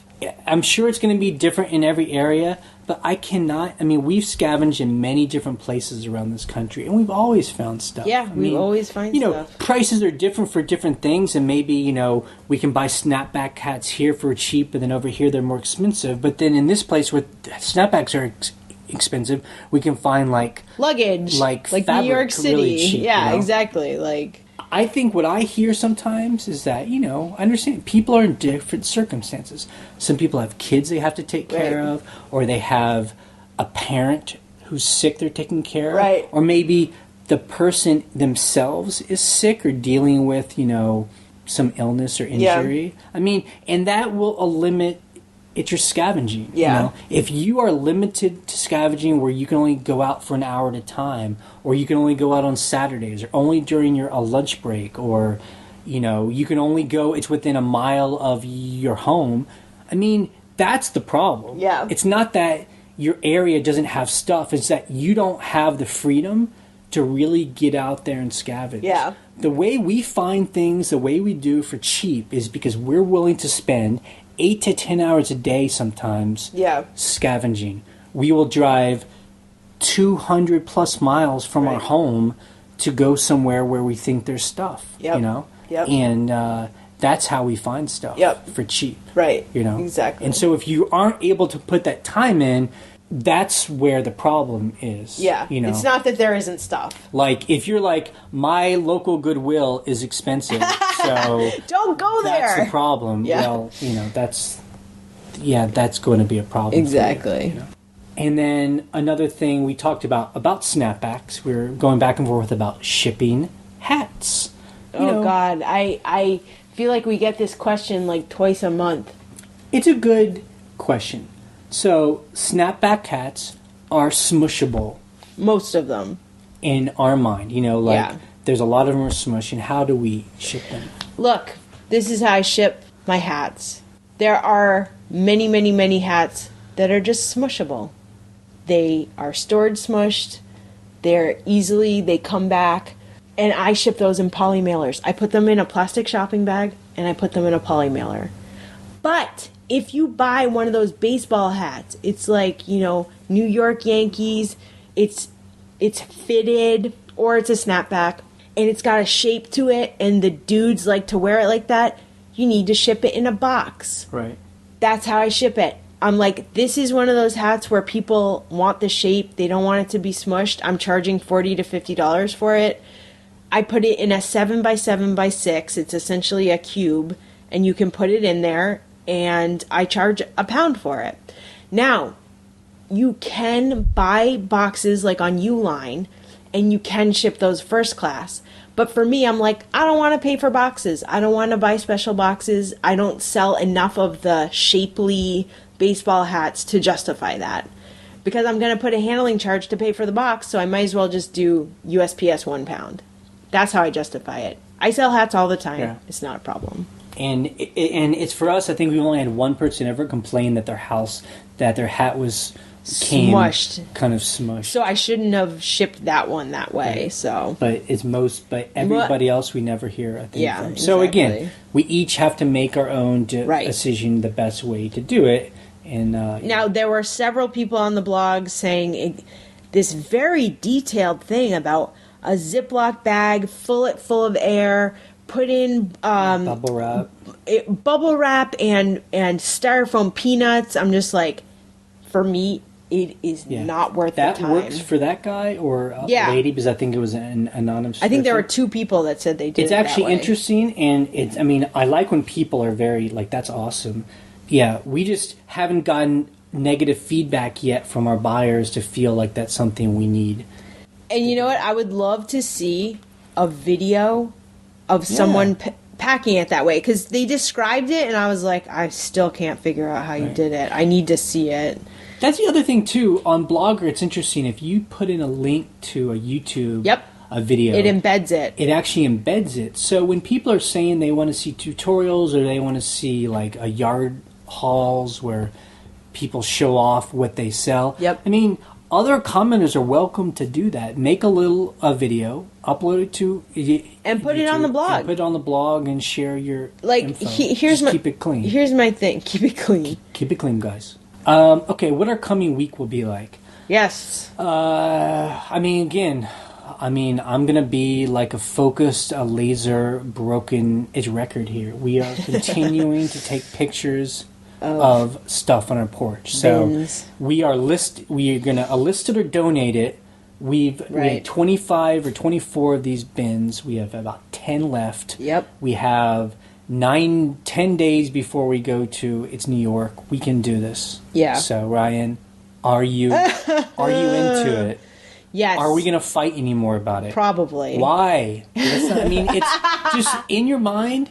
Make a commitment. Like, this is inevitable. Every day, even if we have to go clean the other house, we need to put in just an hour. You just do it. If we work together in sync, for an hour, like a beautiful organism, we can 1 hour. We could get through a box.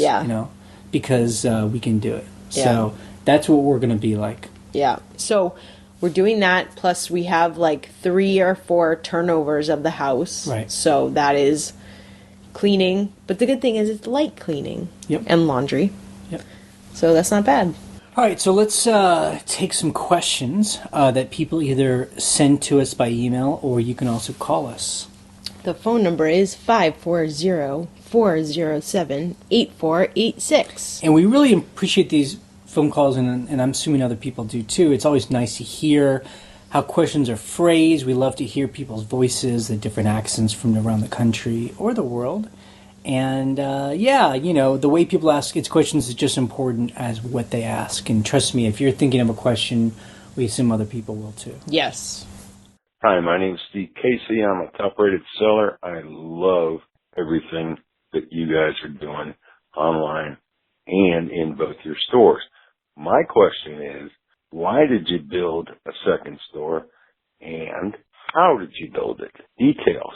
I'm thinking about going into a specific niche.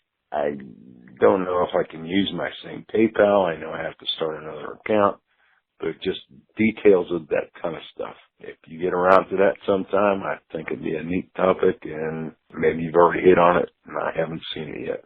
That was rambling. I appreciate it, and again, it's outstanding watching you guys work. Thanks a lot. Bye-bye. Okay, yes, we have talked about this before. We talked about when we started a second store, but we're happy to go into a couple of details. The second store experiment was to try to offset what we felt was a plateau in selling, right? So there's a theory or an hypothesis, because it's unproven. Yes. That eBay throttles stores. Or that the algorithm, if you have a large inventory like we do with almost 4,000 items, that, eBay would consider a lot of those 4,000 items like dead inventory because stuff hasn't sold for over a year, some of it. Right. So the thinking is that it like hurts our search rankings. I don't know if that's true. We just found that when we hit probably after 3,000 items, our sales kind of plateaued where it wasn't exponentially, it's growing with as much as we listed. So someone suggested, why don't you start a second store, and maybe, then you could have 2 stores selling the same amount. So that's our experiment. And so far it's been pretty amazing. Like this past week, we have 10 times fewer items in our second store, but we sold half as much as in the other store. So the numbers really don't work out. I don't think it proves anything, but because, there still isn't enough data yet, but that's why we started it. Right. And it's easy to start another account. I mean, we had a second account because Jay had a personal account from years ago. So I just kind of usurped that and changed the name. And the password. And the password. I don't know it. Yeah, that's not true. You can go in there anytime.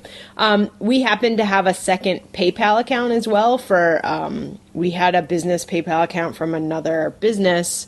And so I connected that. But I think you can have the same PayPal account with two different emails connected. So it's the same money account. And you could do like two of those, something like that. So it's all possible. It's just, you just have to build the infrastructure. I mean, eBay, they know that, and they even say, we understand that some people want to sell in multiple stores. And some people have multiple stores because they want it to be very maybe they're OCD. They want, this is just my shoe store, and this is my glass collectibles, and this store is for my vintage sponges, you know. Vintage sponges.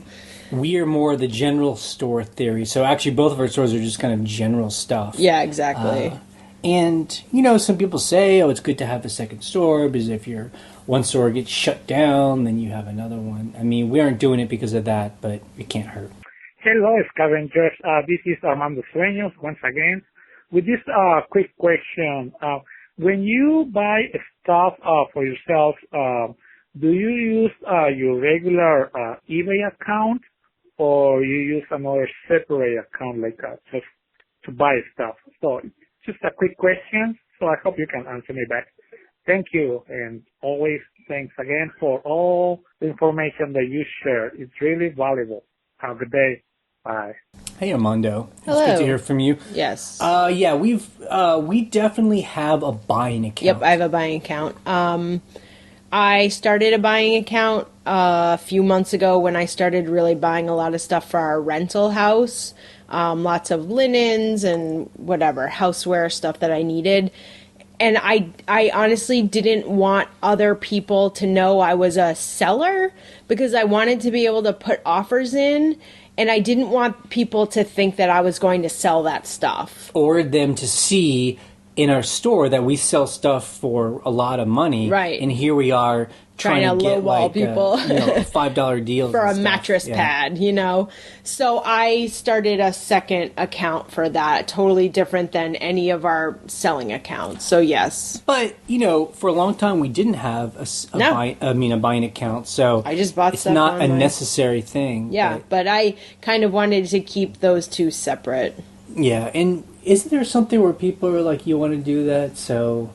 If you want to flip stuff on eBay. Yeah, that's right. That's what most people do it for. Right. If you want to buy stuff and try to, make low offers or snipe stuff. And then resell it. Yeah, you don't want to, let's say, buy a necklace on eBay, and then 1 week later, once you've gotten it and photographed it, relist it so that person could possibly see that you've just taken. Not that they can do anything. You can do that. Not that you're doing anything wrong, but I guess if you wanted to buy something else from that person, because some people they have stores where they just sell stuff cheap all the time, and I guess if they start sniffing out that you're buying and reselling their stuff, they'll either change their prices or not sell to you. They'll say, "Oh, you bought this from me for $5, and you turned around and sold it for $150. Well, I'm not going to charge $5 for my stuff anymore." Right. And they shouldn't charge $5 for their stuff if it's actually worth $150, but a lot of people do. Hey, Jane Ryan. I have 3 hopefully easy and quick questions. My first question is about auctions. I hear you guys talk about them. My wife and I scavenge at thrift stores and estate sales and yard sales, but we haven't done auctions yet. So I just wondered if there was any pitfalls or scams to look out for regarding auctions. Second question is about the eBay app. We have over 600 items listed, and we can only see 600 items. I don't know if it's an eBay app glitch or what, but wondered if you ever came across that. And my last question is about the manifesto on the site. You guys say to list 500 items as fast as you can. and I was just wondering the reasoning behind that. All right. Thanks, guys. Bye. Okay. Good question. Number one question. Auctions. Going to auctions. I mean, if you're going to a reputable auction house, there's no scams happening. Yeah. I mean, any auction that has been in business for a while, you know, if anyone sniffed out that there was some kind of like funny business where they're like, you know, have fake bidders or the auctioneer's not being honest, I mean, people would stop going. Yeah. Because most local auctions are attended by the same group of people over and over and over again. So, so I wouldn't worry and about in it, our state, you have to have an auctioneer's license. Right. Like, they have to display that, and they're like, you know, licensed by the state. So. So auctions are fun. You should look them up. Auctionzip.com. I'm sure you'll find some in your area. And even if you don't buy anything or you're intimidated, it's still a fun time. The second question is about seeing 600 items in your store on the eBay app. You are correct. On the eBay app, on the phones, they limit it to 600 items. I have almost 4,000 items in one of my stores, and it only shows 600. I don't know why they do that. Well, I think that they probably did some kind of algorithm where they were like, most people don't have more than 600 items. Like, I bet the number of people that have, I bet the number of sellers that have over 600 items are probably rare. Under 10%. I mean, that would just be my rough guess. So they're like, it's not going to affect a lot of people. And for them, it's all about, you know, when you load your app, it hits their server. Right. So if they're having to call their database for more than 600 items, I mean, it must put too much stress. But I wish that they wrote the app so that it caches it and like, well, maybe it is. It's just too much. If you're like, load 3,000 items in a list on the phone, it's like too much data. But I wish that it would like get rid of the first 400. But I guess like, my question is like, why? When do you ever just want to see all 4,000 items on your? My thing is, and this might be what he's trying to get at, is I like to look at how many watchers I have. I like to see when it's ending on my own store. So you're just like, I'm just like looking at my own just store, scrolling through all your items. What's ending soonest? Okay, people are watching it, whatever. But so if you're doing that, just get on your computer. You know, that's me laying in bed looking at my stats. And I'm like, it hit 600. That is so nerdy. I mean, I bet that's what he's doing. I bet that there's like 100 people in the country, and so that's like me sitting in bed tracking all my items, which I do almost every night. Tracking the shipping just to make sure it gets. I'm like, okay, it got picked up. It's in the distribution center. It's in the whatever. Ryan's like, it's one of those people that when an item sells, she'll look up their house on Google Maps and be like, look at where they lived. Wow, they have a cool house. And you know what? Sometimes I look up the value of their house on like public records. They're like, how much did that house cost? Yep. Because I'm like, you lowballed me on that, and you live in a house that's worth $700,000. WTF? So anyway, the internet's fun like that. And then the third question was. The manifesto on our site says list 500 items. Now, I will say that because we started our new store, I feel that helps our manifesto because we're like, we've listed almost 500 items as fast as we could, and we're starting to make almost $500 a week. We don't have enough data yet, but it looks like we're starting to sell $500 a week, although we have to see week in, week out. The whole goal is $2,000 a month. So the reason why we just said 500, it's just a nice even It's a good number. And it's more than 100. Like 100 really isn't enough items. 500 is when you have, it's a good goal. Yeah. Like it's a goal that most people can't hit because it's a lot. It's a lot. 500 items means that if you're doing 500 items, it means that you're having to come up with a storage strategy. Right. Whereas if you just have 100... Past 100? You could probably keep in a small closet or even just in a box. With 500 items, you have to actually, I would hope, start kind of putting things... In categories. Either in different boxes or on a shelf. So I think if you actually tackle the challenge of doing 500 items, you actually then have the infrastructure to build a much larger store. you know, Yes. because you've had to solve a lot of problems. I mean, also 500 items is you have to go out and buy 500 items, you know, and by listing 500 items, you have put up enough stuff where you realize some of the stuff you're getting is too junky. Some of the stuff isn't worth as much, you know. Some of the stuff's hard to ship. To me, 500 items means you're not a hobby seller. There you go. Yeah. That it makes you decide, okay, if you don't want to list 500 items, you probably don't want to do this for a living. Right. But if you're psyched to be like, let's ramp it up, let's get there, you're doing this for real. The other reason, too, we've talked about is that when we first started and decided we were going to try and do this full time, that $2,000 a month was what we needed to make to pay our bills. Yes. So that was really kind of that was the goal. Yeah. Aspect. $2,000 a month. We realized that 500 items would make us about $2,000 a month, and so you know, it's not a hard and fast rule. I mean, I see some people, they have 300 items and they're making more than $2,000 a month just because they're incredible at finding really high dollar items. And then some people, they have like 900 things in their store and sometimes they aren't selling more than $150 a month. Yeah. I mean, a week just because they've said that they have like 300 items of those are just like $5. Like $5. Like, you know, things that they're either underpricing stuff, or they're finding just real, or they just fill the store up with like low priced items. Yeah. So thank you for your 3 very concise questions. That was good. Hey, Ryan and Jay. I've got a question for you guys. My name's Justin. I live in Orlando, Florida, and a longtime listener. I just don't participate much on the blog just because I run a full-time job and also have a full-time eBay store. But quick question for you is this. I recently came across an auction and purchased an item that cost me $400. It was new in the box. But the reason why I spent so much is I saw on eBay frequent solds for $1,200 to $1,300. My question is this. Obviously, I don't have much experience with selling anything over $1,000 or more.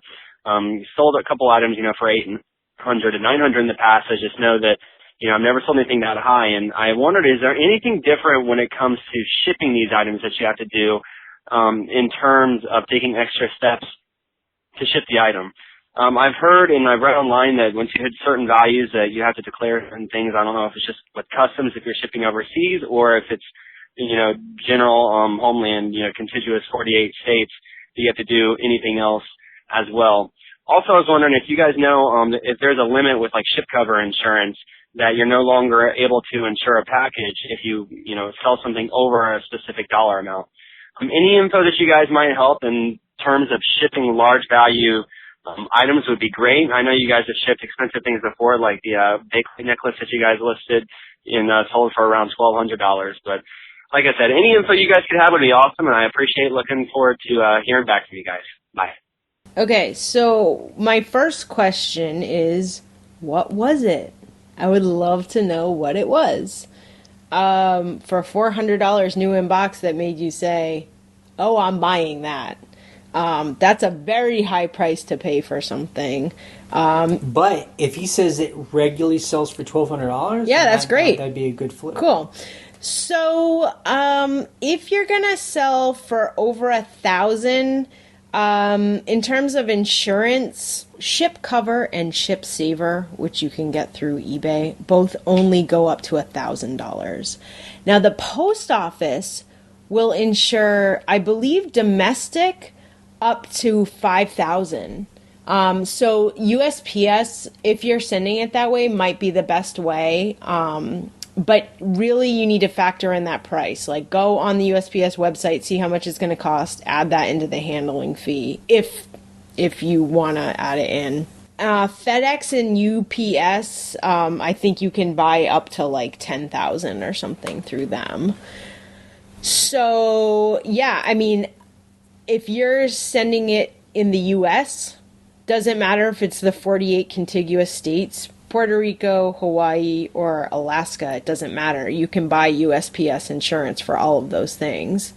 If you're sending it overseas, you have to declare the price If it's $1,200, you declare $1,200. Right. And since we mainly just use a global shipping program, Yeah. it's basically you just send it to their warehouse and they cover it from there. Right. I mean, I think the bigger question maybe you're asking, and I'll take a guess here, is just like you've never really sold stuff for this much, and so you feel uncomfortable. Nervous, yeah. And, you know, trust me, we felt that way. I remember when I was nervous about selling a $200 Oh my item. God.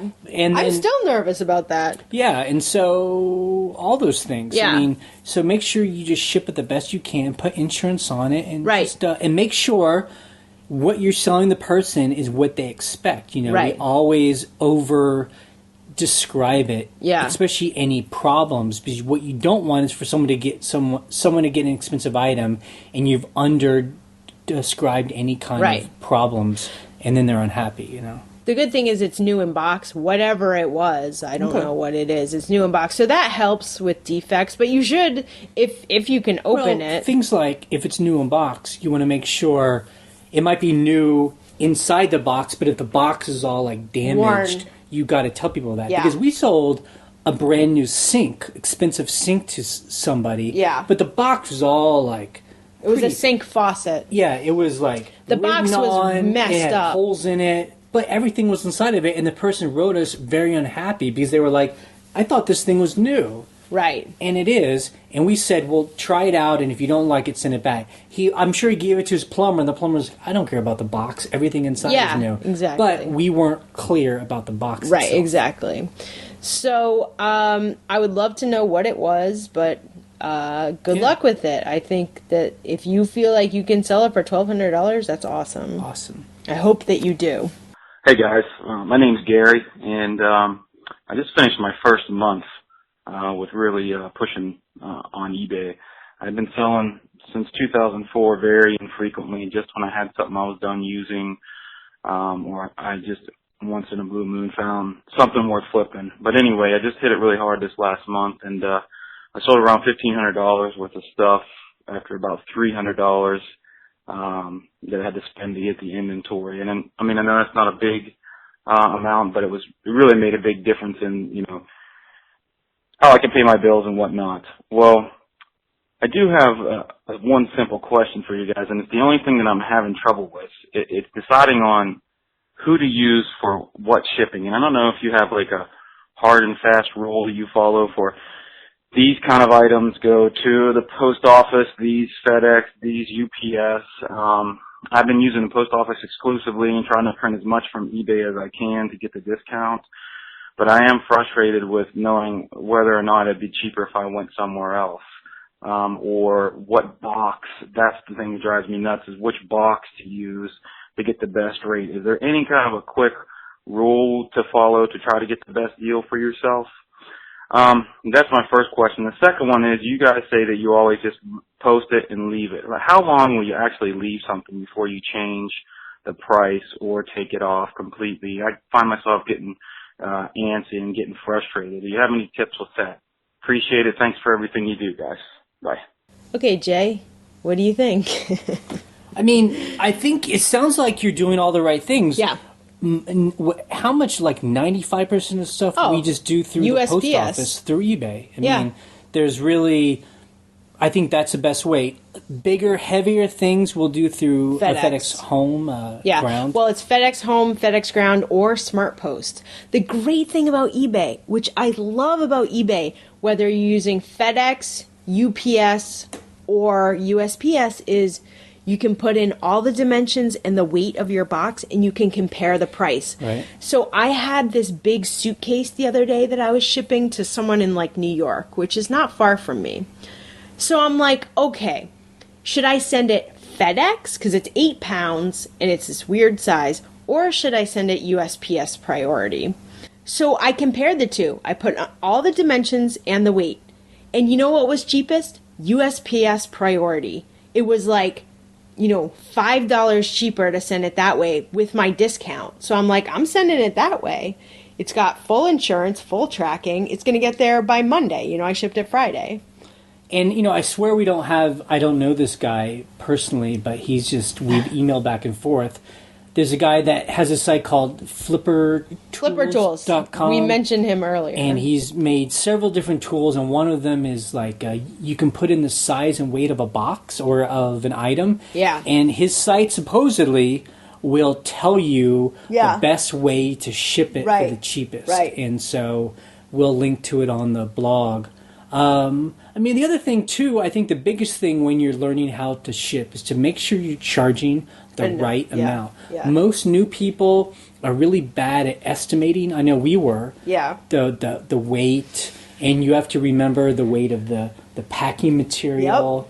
Yep. The size, if it's oversized. They might not put the size in. And, you know, like I was just reading a comment from someone on the blog, an anonymous person getting really getting all worked up about eBay and their business, and they're worried about a shipping cost, and they're like, I don't want to charge too much a shipping cost because people won't buy my stuff. But this is the deal. If you don't charge what it costs to ship it, you're the one that has to eat that. And we know, we definitely charge what shipping is, and sophisticated buyers understand that. The only people who complain are the super cheapskates. They don't want to pay what it's worth, and so we don't want to deal with them anyway because, number one, I don't think that they're being honest in their dealings, and number two, they're the ones that are going to cause the most problems anyway. So, and anyone who uses free shipping will tell you they're going to, so shipping's going to cost $10 to send a 3-pound thing across the country. They're putting that into the price. There's no way they're losing money on that thing if they're a smart seller, you know? So never feel... No. I think this is just a thing that a lot of new sellers get, and we were like this too, is that you just can't believe people will actually pay the prices they want to pay. I mean, it happens more often than not. Someone overseas will buy an item from us for $30, and they'll pay $30 to have it shipped, you know? And you're like, that's crazy. But they want it. Yeah. They don't have access to this particular thing. They have the money. They're going to buy it. And we've found time and time again since 2008, we've never done free shipping. We've built a business on it. It's not a problem. You know, people are willing to pay the shipping, or they'll message you, hey, the shipping's a little high for me. Would you take $5 less? Yup. Yep. I paid 50 cents for this thing, you know? So you can have that back and forth and just negotiate, and it's always been fine for us. Yep. Oh, and congrats on it's your first month of really selling on eBay. I mean, it sounds like good money. Like, if you can ever make over $1,000, that's a lot of money, especially if you have a job and you're considering that extra cash. I mean, $1,000 is a mortgage payment. Yeah, so that's great. That's great. Okay, thanks for joining us today. We hope that you got through that death pile. And by hearing about our death piles. Now's the time to elicit or donate it. Any kind of links we talk about on our blog. We'll link to it on our blog at scavengerlife.com. If you're coming over from YouTube, come on over here. That's where we hang out. You can call and leave us a question or comment on something that you heard. And the phone number is 540-407-8486. We post an episode every Sunday night or Monday morning, depending on our timing. Wednesdays, we post a what sells video. A video, so you can actually see some of these items we sell and what we sell it for. And then Fridays, I've been trying to post kind of an open question and answer post. I didn't do one this past Friday. We were cleaning. But, Friday was crazy. But people were still talking on the blog, so that was good. You can subscribe to us through iTunes or through YouTube. Yep. And we will also link to this vacation farmhouse we talk about. So if you ever want to come and go on vacation, you can come and stay at our place. The house of a trash elf. We actually won't be there, but you can stay there. You get the house to yourself. That's part of the appeal. Cool. Thanks okay. for being. This podcast is ending in 3, 2, 1. Bye. Bye.